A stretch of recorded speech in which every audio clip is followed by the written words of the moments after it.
আসসালামু আলাইকুম। A10 বাংলা সংবাদে আপনাদের সবাইকে স্বাগত জানাচ্ছি। আমি ফিরোজ তোহা। শুরুতেই বিআরবি কেবলস সংবাদ শিরোনাম। বিশ্বের কারো কাছে আর হাত পাতবে না বাংলাদেশ, বললেন প্রধানমন্ত্রী। উন্নয়নশীল দেশ হিসেবে নিজস্ব সম্পদ দিয়ে সার্বিক উন্নয়নের অঙ্গীকার।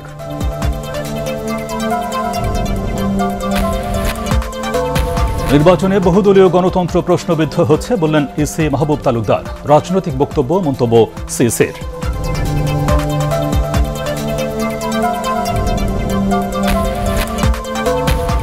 করোনার টিকা নিতে গ্রাম অঞ্চলে আগ্রহ বাড়ছে। অল্প দিনেই ভয় সংশয় কাটবে আশা স্বাস্থ্য কর্মকর্তাদের।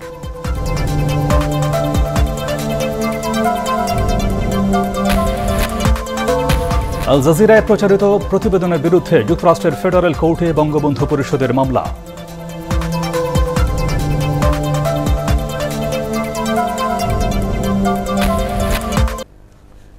শুনছিলেন বিআরবি কেবলস সংবাদ শিরোনাম। এবারে বিস্তারিত।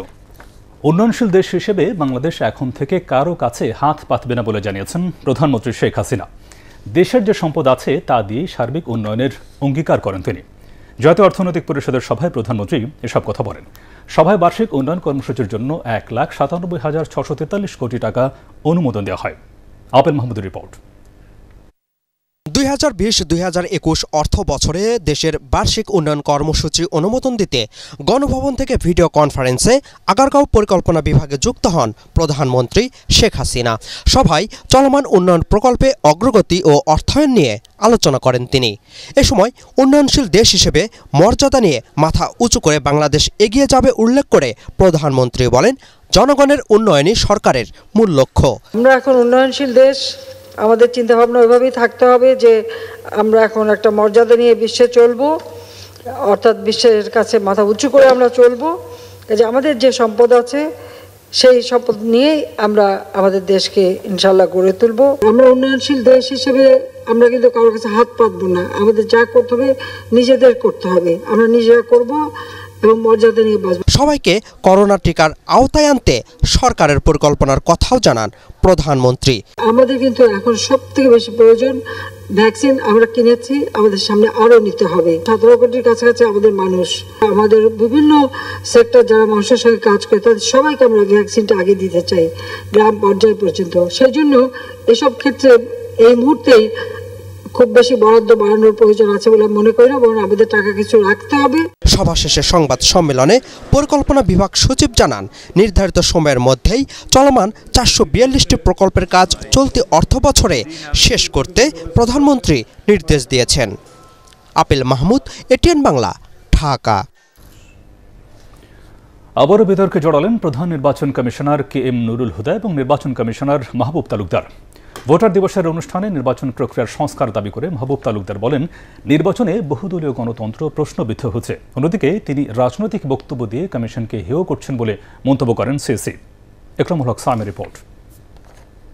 স্থানীয় নির্বাচনগুলোর গতি প্রকৃতি দেখে আমার ধারণা হয়েছে বহুদলীয় গণতন্ত্রের জন্য নির্বাচনের যে লেভেল প্লেইং ফিল্ড ও ভারসাম্য রক্ষিত হওয়ার প্রয়োজন ছিল হচ্ছে না।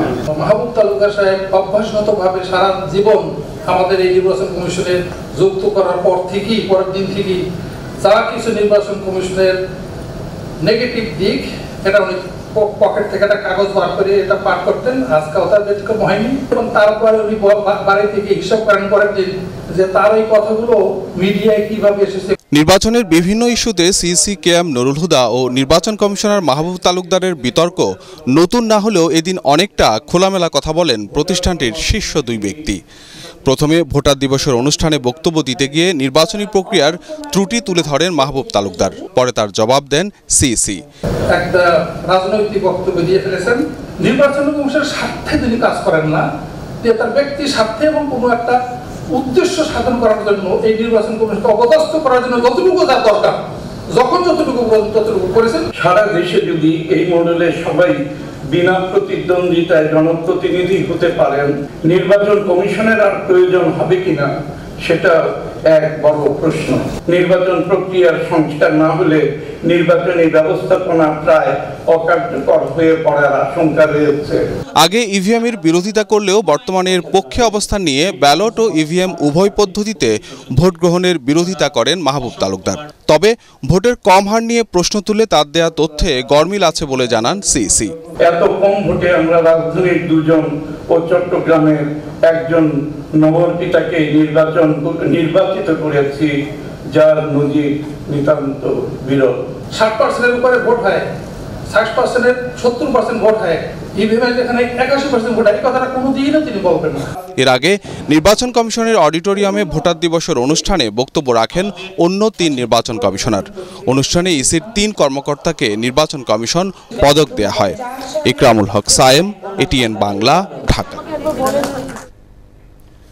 করোনা মহামারীর টিকা নিতে গ্রামের মানুষের আগ্রহ বাড়ছে, তবে অনলাইনের পাশাপাশি স্পট নিবন্ধনের সুযোগ থাকলে এই আগ্রহ আরও বাড়বে বলে মনে করেন অনেকেই। স্বাস্থ্য কর্মকর্তাদের বিশ্বাস, অল্প দিনেই করোনার ভ্যাকসিন নিয়ে ভয় সংশয় কাটবে প্রত্যন্ত অঞ্চলের মানুষের। আদিন সজীবের রিপোর্ট।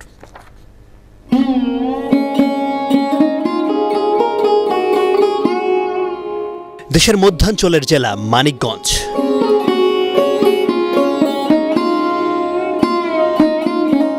গণমাধ্যমের কল্যাণে প্রত্যন্ত এই অঞ্চলেও পৌঁছে গেছে করোনার টিকার খবর। কৃষক মোহাম্মদ সকাল সকাল মাঠে হাজির, বললেন মাঠের এই কাজই তাদের সুস্থতার বড় কারণ। করোনায় যে মানুষ মারা যায় এই ভয় আপনাদের নাই? না, এই ভয় আমাদের নাই। আপনাদের এই সাহসের কারণটা কি বলতো? সাহসের গরিব মানুষ জানে, যদি মরি তাই মরুক। ফসলের খেতে যাদের কাজ করে সুখ, ঘরে থাকাটাই যেন তাদের বড় অসুখ। তাই কৃষক কৃষানীরা বলছেন সুযোগ হলেই করোনার ভ্যাকসিন নেবেন তারা। এই ভ্যাকসিনে কে মারা যায়ও নাই, মারা গেলে সে ভয় পাইতো। ভয় নিয়ে কাজ করিনি, ভ্যাকসিনটা নিলে সবারই নিরাপদ, ভালো থাকবো, আগের মতন জীবনটা ফিরে আসবো। আবার করোনার টিকার কথা শোনেননি এমন মানুষেরও দেখা মেলে। কারো কারো ভাবনা, করোনা কৃষকের হয় না। রোদি থাকলে করোনা দূরে থাকে। তাহলে কি আপনি মনে করতেছেন যে ভ্যাকসিনের দরকারই নাই? না, এখানে টিকাটা গেলাম না, মূল্যে মেমন টিকাটার দরকার আছে কি নাই এগুলা ওটা আমরা বুঝি না। বুঝতে চান না একটু? বুঝবো কেন, আমাকে বলে গেলে বলে দেবো কি। তবে গ্রামের অনেক সচেতন মানুষই বলছেন টিকা নিয়ে মানুষের মনে যে ভয় আছে তা বেশি দিন থাকবে না। যদি পাওয়া যায় নিবেন? অবশ্যই, এখনই দেন নাকি আপনি? তো অনেকেই তো নিতেছে, দেখতেছি সবারই সমস্যার সমাধান হইতেছে। এমনিতেই মানুষের মধ্যে যে ভয় সংশয় তৈরি হয়েছিল এই ভ্যাকসিন নিয়ে, সেটা দিনে দিনে কেটে যাচ্ছে। আশা দেখছে মানুষ, স্বপ্ন দেখছে এই বাংলাদেশ তার অগ্রগতি উন্নয়নের দিকে যেভাবে যাচ্ছিল সেভাবেই এগিয়ে যাবে। ধীরে ধীরে খুলে যাবে স্কুল কলেজ, খুলে যাবে সব কিছু, এবং আসবে আগের সেই বাংলাদেশের রূপ, অগ্রগতির রূপ। উপজেলা স্বাস্থ্য কমপ্লেক্সের কর্মকর্তারা জানান, শুরুর দিকে মানুষের মধ্যে আগ্রহ কম থাকলেও এখন করোনার টিকা নিতে আসছেন প্রায় সব বয়সীরা। যখন সবাই দিতেছে তখন এই দেখা দেখি সবাই আসবে। প্রথম দিন যেমন আমরা দিছি মাত্র 45 জন, তারপরে 49 জন, এইভাবে করে এখন গতকাল আমরা দিছি হলো 200। হ্যাঁ, এখন মানুষের মধ্যে আগ্রহ বাড়ছে। প্রত্যন্ত অঞ্চলের মানুষকে টিকার উপকারিতা বোঝাতে ব্যাপক প্রচারণার তাগিদ সচেতন মানুষের। তারা বলছেন এতেই কাটবে ভয়, আসবে সুদিন। আদিন সজীব, এটিএন বাংলা, মানিকগঞ্জ। কাতার ভিত্তিক টেলিভিশন চ্যানেল আল জাজিরায় বাংলাদেশ নিয়ে বিতর্কিত প্রতিবেদন প্রচার করায় যুক্তরাষ্ট্রে মামলা দায়ের করা হয়েছে। গত 22 ফেব্রুয়ারি মিশিগান রাজ্যের ফেডারেল কোর্টে যুক্তরাষ্ট্র শাখা বঙ্গবন্ধু পরিষদের সভাপতি ডক্টর রাব্বি আলম এই মামলা দায়ের করেন।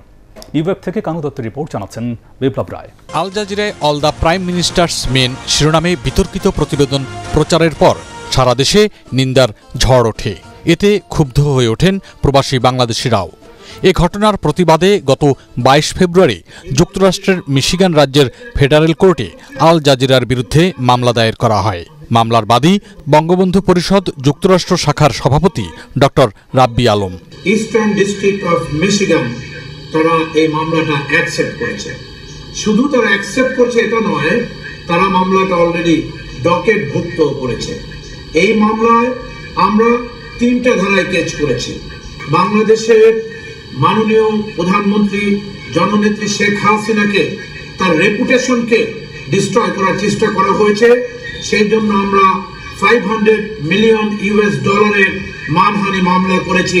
স্থানীয় সময় সোমবার জ্যাকসন হাইটসে সংবাদ সম্মেলনে জানানো হয়, বাংলাদেশ সরকার ও সেনাবাহিনীকে হেয় করার লক্ষ্যেই উদ্দেশ্য প্রণোদিতভাবে মিথ্যা তথ্য প্রচার করেছে আল জাজিরা। এ সময় লিখিত বক্তব্য পাঠ করেন যুক্তরাষ্ট্র শাখা বঙ্গবন্ধু পরিষদের ভারপ্রাপ্ত সাধারণ সম্পাদক মাইনুদ্দিন। এ ধরনের উদ্দেশ্য প্রণোদিত সংবাদ পরিবেশনের জন্য আল জাজিরার সম্প্রচার বন্ধের জোর দাবি জানান তিনি। যুক্তরাষ্ট্র আওয়ামী লীগের বেশ কয়েকজন নেতা এ সময় উপস্থিত ছিলেন। বিপ্লব রায়, এটিএন বাংলা। মুশতাকের মৃত্যু নিয়ে বিদেশি অনেকের বক্তব্য শিষ্টাচার বহির্ভূত বলে মন্তব্য করেছেন তথ্যমন্ত্রী ডক্টর হাসান মাহমুদ। মুশতাকের মৃত্যু কিভাবে হয়েছে তা উদ্ঘাটনের জন্য একটি তদন্ত কমিটি গঠন করা হয়েছে।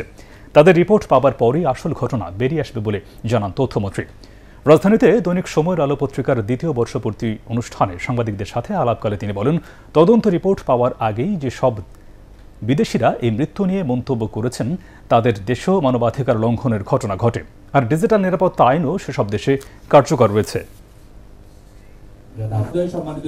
আমেরিকা যখন চরমভাবে মানবাধিকার লঙ্ঘিত হয়, শিশুদেরকে যখন তাদের পিতামাতা থেকে বিচ্ছিন্ন করে বছরের পর বছর রাখা হয়, তখন কি বিবৃতি দিয়েছিল? যখন গুয়েন্তামালা বেতে মানুষকে নির্যাতন করা হয়, তখন কি বিবৃতি এসেছিল? ফ্রান্সে মানুষকে কোনো বিচার ছাড়া গুলি করে হত্যা করা হয়েছে, তখন কি বিবৃতি এসেছিল? সুতরাং এগুলো আমাদের আভ্যন্তরীণ বিষয়ে অন্যদের নাক গলানোর কোনো প্রয়োজন আছে বলে আমরা মনে করি না। এই ক্ষেত্রে কূটনৈতিক শিষ্টাচার লঙ্ঘিত হয়। নাইকো দুর্নীতি মামলায় আইনজীবীর মাধ্যমে আদালতে হাজিরা দিয়েছেন বিএনপি চেয়ারপারসন বেগম খালেদা জিয়া। আজ কেরানীগঞ্জের কেন্দ্রীয় কারাগারে ২ নম্বর ভবনে স্থাপিত ঢাকার ৯ নম্বর অস্থায়ী বিশেষ জজ আদালতে বেগম জিয়ার আইনজীবী জয়নাল আবেদিন মেজবাহ তার পক্ষে হাজিরা দেওয়ার জন্য আবেদন করেন। আদালত তার আবেদন মঞ্জুর করে। এরপর খালেদা জিয়ার পক্ষে তার আইনজীবী মাসুদ আহমেদ তালুকদার আংশিক অভিযোগ গঠনের শুনানি করেন। এদিন বিএনপি চেয়ারপারসনের পক্ষে শুনানি শেষ না হওয়ায় বিচারক চার্জ গঠন শুনানির জন্য ১৮ মার্চ পরবর্তী দিন ধার্য করেন। একজন দণ্ডিত আসামিকে দিয়ে বিএনপি আয়োজিত স্বাধীনতার সুবর্ণ জয়ন্তীর অনুষ্ঠানের উদ্বোধন মুক্তিযুদ্ধের প্রতি অসম্মান বলে মন্তব্য করেছেন আওয়ামী লীগ সাধারণ সম্পাদক ওবায়দুল কাদের। তিনি বলেন, বিএনপি স্বাধীনতার ইতিহাস বিকৃতির মাধ্যমে মুক্তিযুদ্ধের চেতনা ও মূল্যবোধকে অবমূল্যায়ন করেছে। চট্টগ্রাম বোয়ালখালী রুটে বিআরটিসির দোতলা বাস সার্ভিস উদ্বোধন শেষে তিনি এসব কথা বলেন। রাজধানীর বাসা থেকে ভিডিও কনফারেন্সের মাধ্যমে অনুষ্ঠানে যুক্ত হন তিনি। দেশে উগ্র ও সাম্প্রদায়িক এবং স্বাধীনতা বিরোধীদের রাজনীতি করার সুযোগ দিয়ে তারা কোন চেতনা বাস্তবায়ন করতে চায় তা বিএনপির কাছে জানতে চান ওবায়দুল কাদের। মানুষের দীর্ঘদিন দেশবাসী বিস্মিত হয়েছে মহান মুক্তিযুদ্ধের মতো দেশের সর্বশ্রেষ্ঠ অর্জনের সুবর্ণ জয়ন্তীর কর্মসূচি উদ্বোধন করেছে একজন পলাতক আসামি। জনগণ মনে করে দুর্নীতির মামলায় দণ্ডিত আসামিকে দিয়ে স্বাধীনতার সুবর্ণ জয়ন্তীর অনুষ্ঠানমালার উদ্বোধন মহান মুক্তিযুদ্ধের প্রতি অসম্মান প্রদর্শন। বিচ্ছিন্নভাবে আন্দোলন না করে সরকারের অগণতান্ত্রিক কর্মকাণ্ডের বিরুদ্ধে বিরোধী দলগুলোকে ঐক্যবদ্ধভাবে রাজপথে নামার আহ্বান জানিয়েছেন বিএনপি মহাসচিব মির্জা ফখরুল ইসলাম আলমগীর। জাতীয় প্রেসক্লাবে ২ মার্চ ঐতিহাসিক পতাকা উত্তোলন দিবস উপলক্ষে আলোচনা সভায় তিনি কথা বলেন। মির্জা ফখরুল বলেন, মুক্তিযুদ্ধের চেতনার কথা বলে আওয়ামী লীগ জাতিকে বিভক্ত করে রেখেছে। নাগরিক ঐক্যের আহ্বায়ক মাহমুদুর রহমান মান্না বলেন, এক দফা আন্দোলনের মাধ্যমে সরকারের পতন ঘটানো ছাড়া গণতন্ত্র ও ভোটাধিকার ফিরে পাওয়া যাবে না। জেএসটি সভাপতি আসম আব্দুর রব, ঢাকসুর সাবেক ভিপি নুরুল হক নূর এতে অন্যান্যের মধ্যে বক্তব্য রাখেন। পুলিশের আইজি সাহেব তিনি একটা প্রশ্ন রেখেছেন, পুলিশকে প্রতিপক্ষ ভাবা হচ্ছে কেন? আজকে যখন নির্বাচন হয় সেই নির্বাচনে পুলিশ গিয়ে ভোট দিয়ে দেয়। বিভিন্ন রাজনৈতিক দলগুলো যখন প্রতিবাদ করতে যায় তাদেরকে এই যে নিষ্ঠুরভাবে নির্যাতন কেন করা হয়? আমাদের সকলের লক্ষ্য যদি একটা হয় তাহলে কেন আমরা একসাথে কেন আন্দোলনের মাধ্যমে এই স্বৈরাচারের হাত থেকে এদেশের মানুষকে রক্ষা করতে পারবো না? দেশে গত ২৪ ঘন্টায় করোনা ভাইরাসে আক্রান্ত হয়ে মারা গেছেন আরও ৭ জন। এ নিয়ে মৃতের সংখ্যা বেড়ে দাঁড়ালো ৮,৪২৩ জনে। স্বাস্থ্য অধিদপ্তরের সংবাদ বিজ্ঞপ্তিতে জানানো হয়, মৃত্যুর হার ১.৫৪%। ২৪ ঘন্টায় শনাক্ত হয়েছেন আরও ৫১৫ জন। শনাক্তের হার ৩.৩৬%। এ পর্যন্ত শনাক্ত হয়েছেন ৫,৪৭,৩১৬ জন। গত 24 ঘন্টায় সুস্থ হয়েছেন 894 জন, সুস্থতার হার 91.12%। মৃতদের মধ্যে পুরুষ 5 জন আর মহিলা 2 জন। এদিকে গত 24 ঘন্টায় করোনার টিকা নিয়েছেন 1,14,680 জন। এ পর্যন্ত সারা দেশে টিকা নিলেন 33,41,505 জন। পঞ্চম দফায় ভাসানচরে যাচ্ছেন আরও প্রায় 3,000 রোহিঙ্গা। বাংলাদেশ সরকারের অতিরিক্ত শরণার্থী ত্রাণ ও প্রত্যাবাসন কমিশনার মোহাম্মদ শামসুদ্দোজা নয়ন এই তথ্য নিশ্চিত করেছেন। আগামী 2 দিনে 2 ভাগে রোহিঙ্গাদের ভাসানচরে নিয়ে যাওয়া হবে বলে জানান তিনি। ইতিমধ্যে কক্সবাজার থেকে চট্টগ্রাম পৌঁছেছেন প্রায় 2,000 রোহিঙ্গা।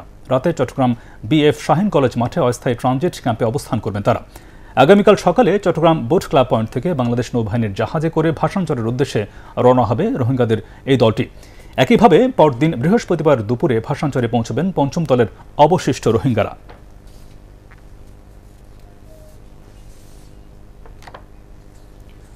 ঋণ কেলেঙ্কারির 13টি মামলার মধ্যে একটিতে বেসিক ব্যাংকের শান্তিনগর শাখা ব্যবস্থাপক মোহাম্মদ আলীর জামিন মঞ্জুর করেছে হাইকোর্ট।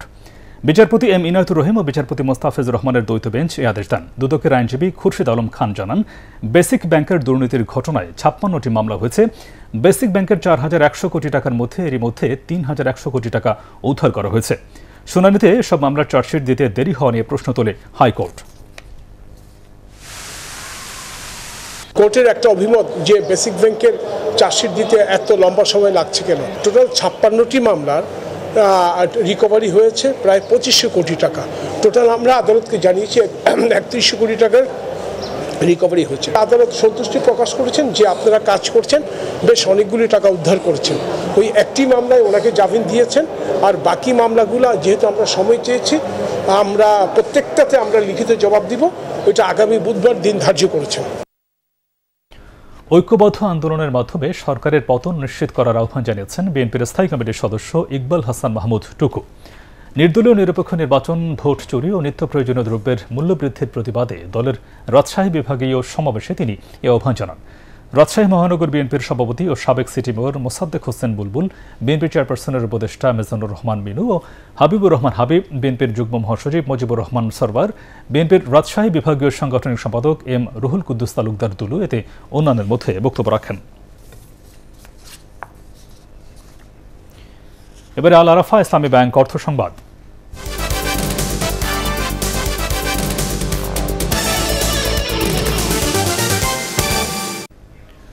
রিকন্ডিশন গাড়ি আমদানিতে বৈষম্যমূলক শুল্ক হার কমিয়ে আনার দাবি জানিয়েছে recondition vehicles importers and dealers association BARVIDA. জাতীয় রাজস্ব বোর্ডে প্রাক বাজেট আলোচনায় জাতীয় অটোমোবাইল খসড়া নীতিমালায় আমদানিকৃত গাড়ির আকার ও মান ভেদে শুল্ক হার নির্ধারণের প্রস্তাবনা দেন ব্যবসায়ী নেতারা। ব্যবসায়ীদের সাথে বৈঠকে সড়ক ও যাত্রীর নিরাপত্তায় টেকসই উন্নয়নে মূল্য সংযোজন কর ও আমদানি শুল্ক ছাড় নিয়ে পর্যালোচনার আশ্বাস দিয়েছে এনবিআর। তবে সরকারের রাজস্ব আহরণে শিল্প ও সেবা খাতের ব্যবসায়ীদের সহযোগিতা চেয়েছেন তারা। আমাদের একটা অটোমোবাইল যে নীতিমালা তৈরি হচ্ছে, সেই নীতিমালার মধ্যেও বিষয়গুলি খসড়া নীতিমালার মধ্যে আমরা দেখেছি। সরকারের সর্বোচ্চ পর্যায় থেকেই আসলে একটা অটোমোবাইল নীতিমালা এবং বাংলাদেশে এর বিকাশের জায়গাটায় একটা গুরুত্ব আরোপ করা হয়েছে। এনবিআর সেই জায়গাটিকেও বিবেচনায় নিতে হচ্ছে। সব মিলে আমার মনে হয়েছে যে আপনাদের উদ্বেগের বিষয়টা আমরা অবহিত হলাম, যেভাবে আগেও অবহিত হয়েছি। আমরা ইন্টারনালি বসবো। বেতন বৃদ্ধি, পদোন্নতি ও পদমর্যাদার দাবিতে সংবাদ সম্মেলন করেছে institution of diploma engineers Bangladesh IDB. রাজধানীর কাকরাইলের আইডিইবি ভবনে সংবাদ সম্মেলনে তারা দাবি করেন, ডিপ্লোমা ইঞ্জিনিয়ারদের পেশাগত সমস্যা দীর্ঘদিন ধরে সমাধান হচ্ছে না। বক্তারা বলেন, প্রধানমন্ত্রীর নির্দেশ থাকা সত্ত্বেও ডিপ্লোমা ইঞ্জিনিয়ারদের বেতন বৃদ্ধি ও পদোন্নতি হচ্ছে না। ইনস্টিটিউশনের সাধারণ সম্পাদক মোহাম্মদ শামসুর রহমান জানান, দাবি বাস্তবায়নে 10 মার্চ মানববন্ধন কর্মসূচির পাশাপাশি প্রধানমন্ত্রী বরাবরে স্মারকলিপি দেবেন তারা। স্বাধীনতার সুবর্ণ জয়ন্তীতে বাংলাদেশ নিয়ে আবার আন্তর্জাতিক ষড়যন্ত্র হচ্ছে বলে অভিযোগ করেছেন মুক্তিযোদ্ধা নেতারা। আল জাজিরার বানোয়াট প্রতিবেদন সেই ষড়যন্ত্রের অংশ বলেও জানিয়েছেন মুক্তিযোদ্ধা সংসদের সাবেক ভারপ্রাপ্ত মহাসচিব শফিকুল বাহার মজুমদার টিপু। স্বাধীনতার সুবর্ণ জয়ন্তী উপলক্ষে বিকেলে রাজধানীর কারওয়ান বাজারে তেজগাঁও থানা মুক্তিযোদ্ধা পুনর্বাসন সমিতির দোয়া ও মিলাদ মাহফিল পূর্ব সভায় তিনি কথা বলেন। অনুষ্ঠানে অন্যান্যের মধ্যে উপস্থিত ছিলেন মুক্তিযোদ্ধা এম রশিদ, আনোয়ার হোসেন পাহাড়ি, বীর প্রতীক কমান্ডার আবুল বাশার এবং জামাল খান। এবারে পার্টেক্স খেলার খবর।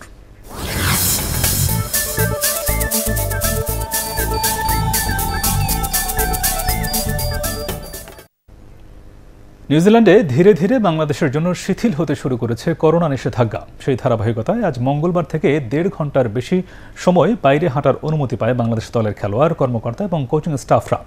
গত 3 দিন ছিল মাত্র 40 মিনিট, এখন সেটি বাড়িয়ে করা হয়েছে 100 মিনিট। অর্থাৎ রুম কোয়ারেন্টাইনে থাকলেও প্রতিদিন 100 মিনিট করে বাইরে হাঁটতে পারবেন সবাই। তাছাড়া আগামীকাল থেকে পাওয়া যাবে জিম করার সুবিধা এবং বৃহস্পতিবার থেকে প্রতি 5 জন মিলে করা যাবে গুচ্ছ অনুশীলনও। করোনাকালে 3টি করে ওয়ানডে ও টি20 খেলতে 24 ফেব্রুয়ারি নিউজিল্যান্ডে পৌঁছেছে বাংলাদেশ ক্রিকেট দল। প্রিমিয়ার ফুটবল লিগে রহমতগঞ্জের সাথে 1-1 গোলে ড্র করে পয়েন্ট হারিয়েছে শেখ জামাল ধানমন্ডি ক্লাব। বঙ্গবন্ধু জাতীয় স্টেডিয়ামে এই দুই দলের প্রথমার্ধের খেলা গোলশূন্য অবস্থায় শেষ হয়। দ্বিতীয়ার্ধের শুরুতেই এগিয়ে যায় জায়ান্ট শেখ জামাল। খেলার 49 মিনিটে ওতাবেক কর্নার থেকে সরাসরি গোল করে এগিয়ে দেন শফিকুল ইসলাম মানিকের দলকে। 51 মিনিটে ক্রিস রেমি গোল করে রহমতগঞ্জকে 1-1 গোলের সমতায় ফেরান। বাকি সময় কোনো দল গোলের দেখা পায়নি। উল্টো ইনজুরি টাইমে শেখ জামালের সলমান সিল্লা দ্বিতীয় হলুদ কার্ড পেয়ে মাঠ ছাড়লে 10 জনের দলে পরিণত হয় তারা। শেষ পর্যন্ত পয়েন্ট ভাগাভাগি করে মাঠ ছাড়ে দুদল। এদিকে কুমিল্লায় মুক্তিযোদ্ধা সংঘ ক্রীড়া চক্রকে 2-0 গোলে হারিয়ে পয়েন্ট টেবিলের 4র্থ স্থানে উঠে এসেছে মোহামেডান। শেষ করার আগে বিআরবি কেবলস সংবাদ শিরোনামগুলো আরও একবার। বিশ্বের কারো কাছে আর হাত পাতবে না বাংলাদেশ, বলেন প্রধানমন্ত্রী। উন্নয়নশীল দেশ হিসেবে নিজস্ব সম্পদ দিয়ে সার্বিক উন্নয়নের অঙ্গীকার।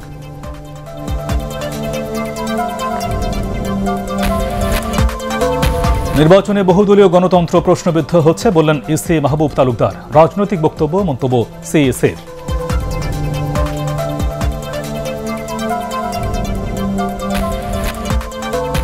করোনার টিকা নিতে গ্রাম অঞ্চলে আগ্রহ বাড়ছে। অল্প দিনেই ভয় সংশয় কাটবে আশা স্বাস্থ্য কর্মকর্তাদের।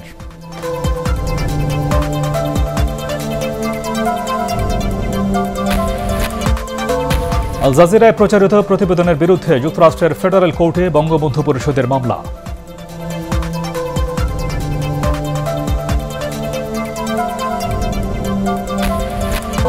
আর এই ছিল এখনকার মতো। রইল পরবর্তী সংবাদ দেখবার আমন্ত্রণ। দর্শক, করোনা ভাইরাসের সংক্রমণ থেকে নিজেকে এবং অন্যকে সুরক্ষিত রাখতে অবশ্যই মাস্ক পরুন, বারবার হাত পরিষ্কার করুন। আর এটিএন বাংলা সংবাদ ইউটিউবে দেখতে ব্রাউজ করুন, youtube/ATN বাংলা নিউজ। ধন্যবাদ সবাই।